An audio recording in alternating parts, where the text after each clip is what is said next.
Bienvenue au programme de la technique présenté par Wolfgang Rudolph. Très bien.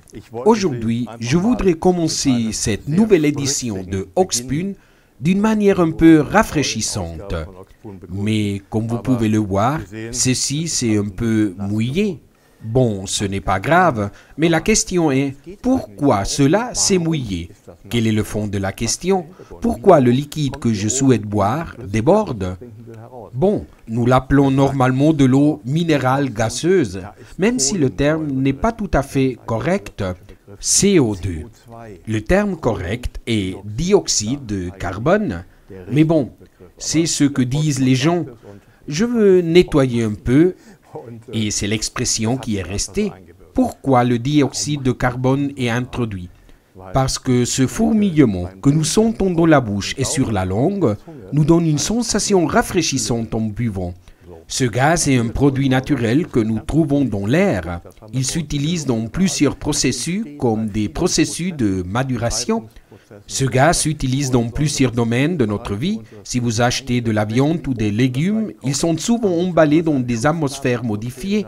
Celles-ci intègrent des gaz, ou comme nous l'avons vu avant, le terme exact est CO2 ou dioxyde de carbone, mais pas tout seul, au plus 80%, car sinon cela causerait d'autres effets. Mais nous le trouvons aussi dans la technique. Nous avons beaucoup de types d'eau que nous buvons. Dans la source, il y a déjà normalement un peu de gaz. Mais lorsque nous avons des choses dures, comme celle-ci, qui contient beaucoup de CO2, il est nécessaire d'ajouter plus de CO2. Cela se réalise bien sûr dans des grandes usines, grandes entreprises ou grandes salles. Le CO2 n'est pas inoffensif.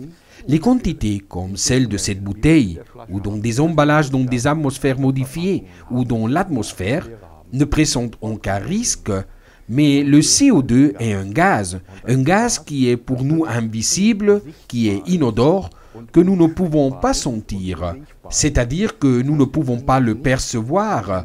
Cela le transforme en quelque chose de dangereux, car il pèse plus que l'air, descend vers le bas et forme comme un lac.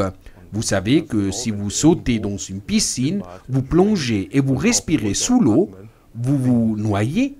La même chose se passe avec le CO2 si une salle est remplie de CO2.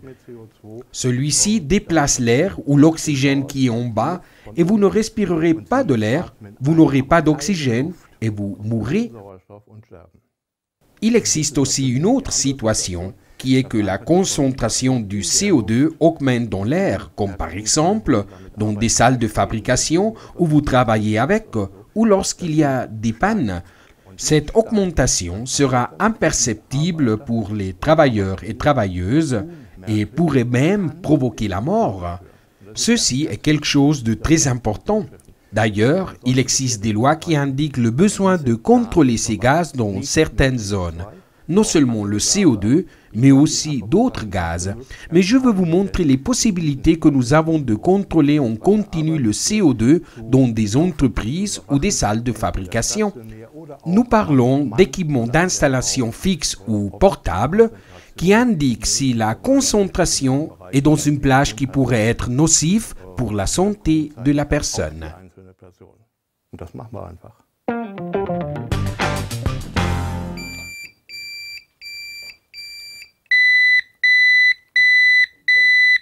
Tout cela a été la vérification automatique du PCE WMM50, un détecteur et un avertisseur de CO2 d'installation fixe. Elle se compose de deux parties. Ici, nous avons la première. Voici l'aspect de l'unité du capteur. Si je souhaite le mettre en marche, je dois retirer ici en haut le couvercle de l'entrée du capteur. Et ici en bas, j'ai un petit orifice où je peux l'introduire pour qu'il ne se perde pas. Il m'indiquera alors immédiatement la valeur du CO2 et c'est tout en réalité, il n'y a rien d'autre à faire.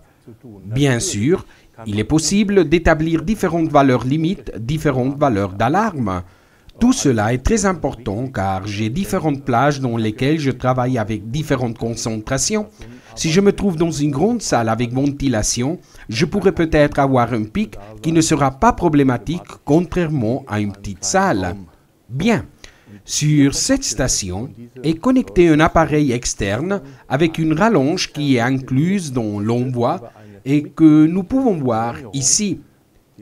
Elle s'installe n'importe où en dehors de l'habitacle à contrôler. Cela me permet de s'approcher à cet équipement sans aucun type de danger. Et ici, vous pourrez lire la valeur ou la concentration du CO2 qui se trouve dans la salle à contrôler. Et bien sûr, d'ici, je pourrais l'utiliser de la même manière. J'ai ici la possibilité de rentrer dans différents menus. D'ici, je pourrais réaliser des réglages comme par exemple établir la valeur limite d'alarme et si avec cette alarme, je dois activer ou pas n'importe quelle chose. Bien sûr, une fois une alarme détectée, je peux aussi avec cette connexion que j'ai ici, contrôler un ventilateur. C'est un contact libre de puissance, c'est-à-dire que je peux connecter un ventilateur au courant et avoir cela comme un commutateur. Celui-ci s'active et une fois que la concentration est en dessous de la valeur limite, il se désactive de nouveau. Nous parlons d'un équipement qui peut être en fonctionnement continu, qui a une séparation entre l'habitacle à contrôler et une autre salle depuis que vous réalisez le contrôle et le réglage, mais qui est hors de danger. Lorsque vous travaillez dans des sociétés qui utilisent ce gaz invisible et inodore, il est donc indispensable, et en plus la loi le dit, que ce système de contrôle soit installé. Le WMM50 de la société PCE est justement un équipement comme cela. Tout est inclus, comme le support mural et les vis. Il n'est pas nécessaire de le mentionner. Je voudrais vous montrer la rallonge qui permet de mettre en marche cet équipement à une plus grande distance. Cela se monte ici. Ici au milieu se pose ce câble. Le connecteur y est aussi. Bien, un équipement complet pour travailler sans préoccupation et pour la protection du personnel.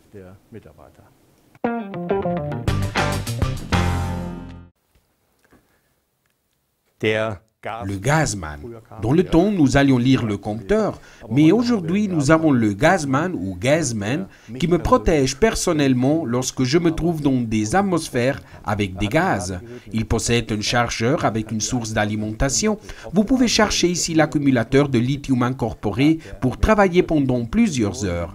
Étant donné qu'il peut être envoyé avec différents capteurs, le temps opératif diffère. Mais dans tous les cas, avec cet équipement, je peux... Attendez que je le mets en marche. Comme cela. Il réalise maintenant une vérification automatique. Il possède des diodes qui avertissent et qui clignotent. Sur l'écran est indiqué l'état de la batterie, ce qui me permet de voir la charge de l'accumulateur et d'autres choses. Il doit maintenant se mettre en marche. Il tarde quelques secondes. Pendant ce temps, nous voyons une barre sur la partie inférieure. Sur les ordinateurs, nous parlons des barres qui avancent. Celle-ci revient en arrière. Pendant ce temps, je vous montre qu'ici derrière, il intègre une pince. Je peux le fixer sur une ceinture et sur un vêtement de manière stable. Ou avec cet anneau, je peux le fixer n'importe où. Dans tous les cas, nous parlons d'un équipement personnel. Il a fini et maintenant il m'indique la concentration dans l'air.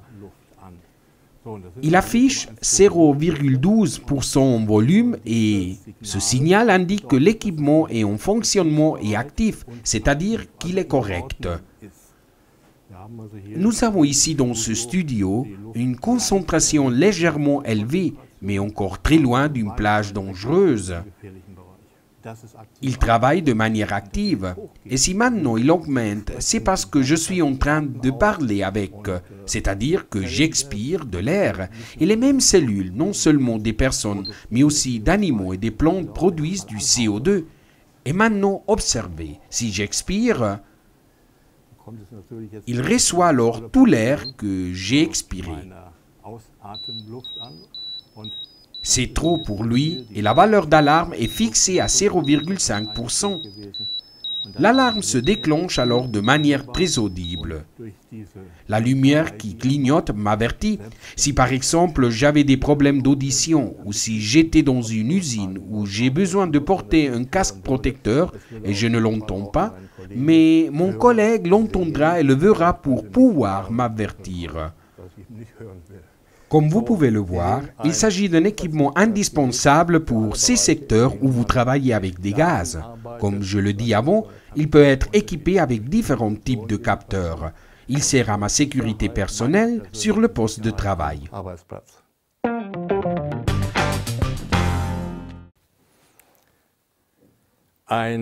J'ai ici devant moi un détecteur qui permet de contrôler différents gaz en même temps.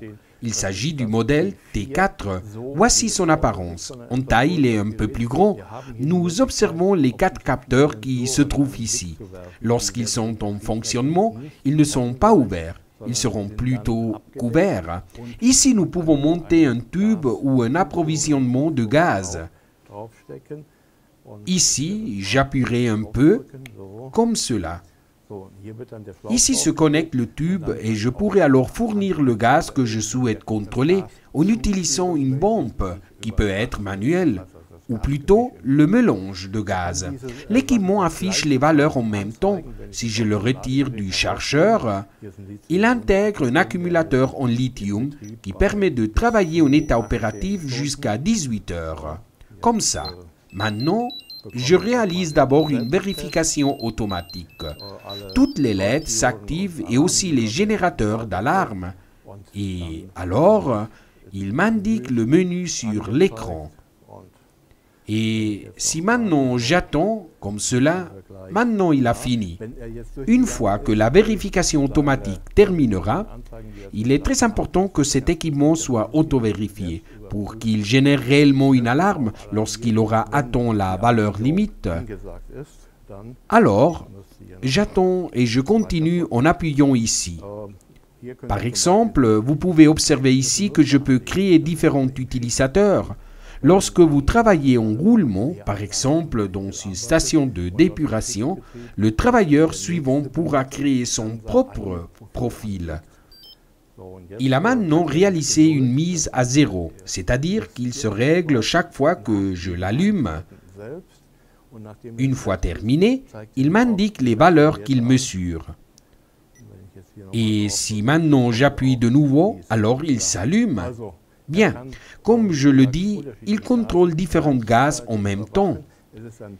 Il s'agit d'un équipement pour qu'une personne le porte sur elle. C'est pour cela que je peux le fixer sur mes vêtements en utilisant cette pince. Je peux aussi le fixer à une sangle ou quelque chose de similaire. De cette manière, je le porterai tout le temps sur moi. Un compagnon pour nous protéger nous-mêmes ou notre vie, et même aussi pour des équipements qui se trouvent dans une zone protégée.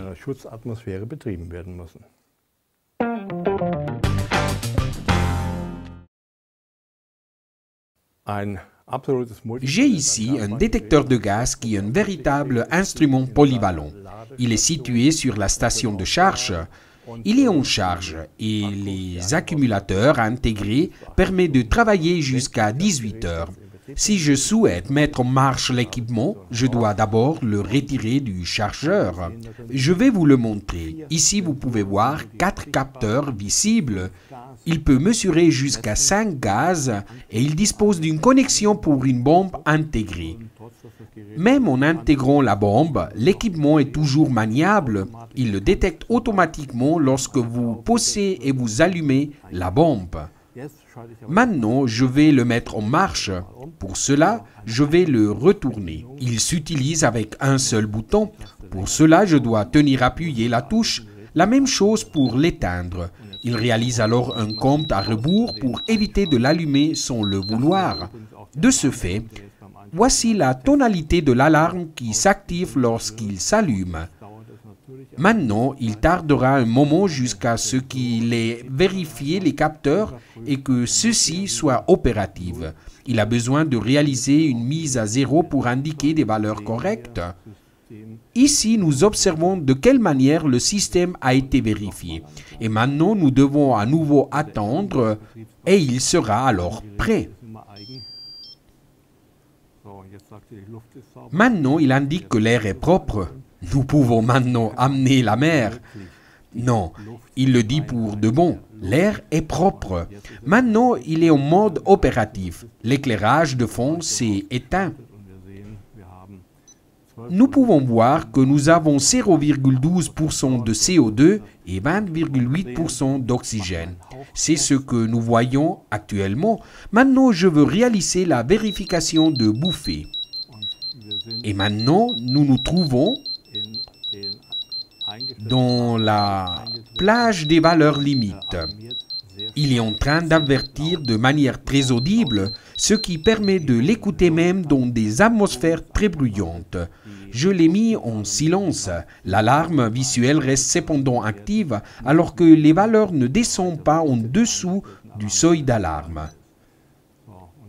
C'est le cas maintenant, car il indique en état normal. Cet équipement, bien qu'il soit relativement grand, est un détecteur de multiples gaz. Vous pouvez aussi accrocher cet équipement au cou ou le fixer sur les vêtements ou la ceinture en utilisant cette pince. L'équipement enregistre bien sûr les valeurs qu'il mesure. Nous parlons d'un équipement très professionnel pour l'utiliser dans tous les domaines où vous travaillez quotidiennement avec des gaz et où il est important de contrôler ces gaz pour qu'il n'y ait aucun accident. Comme vous pouvez le voir, il indique aussi l'état de l'équipement, c'est-à-dire qu'il est opératif. Et il intègre aussi des diodes qui m'indiquent si l'équipement fonctionne correctement ou si vous devez l'envoyer au service technique ou même si vous ne devez pas travailler avec. Nous parlons d'un équipement intrinsèquement sûr, autocontrôlé et qui offre la sécurité dont nous avons besoin.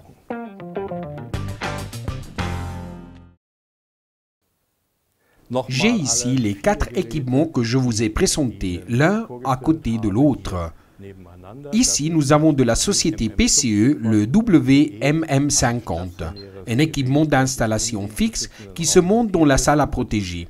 Il est connecté à travers une rallonge à l'unité de contrôle qui se monte dans une autre salle où il n'y a pas d'exposition de gaz élevé. De cette manière, je pourrai contrôler, utiliser et voir les valeurs de mesure. Passons maintenant aux équipements personnels qui se portent sur nous. Le premier est un petit équipement flexible. Il s'agit du Gasman ou Gasman.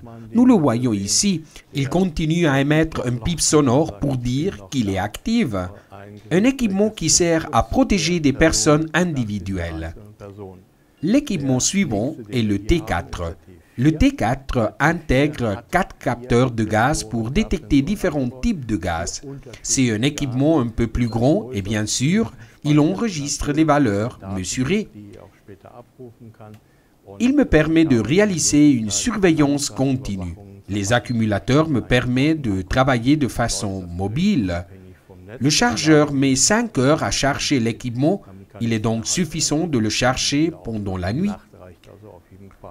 Le dernier équipement que nous présentons est le GasPro, dans ce cas le GasPro 3. Nous parlons d'un équipement de haute gamme qui détecte jusqu'à 5 gaz en même temps en visualisant les valeurs sur l'écran. C'est un équipement qui se contrôle automatiquement et qui contrôle son électronique. La LED verte indique qu'il est en fonctionnement correct et indique aussi s'il a besoin d'un entretien ou d'une réparation.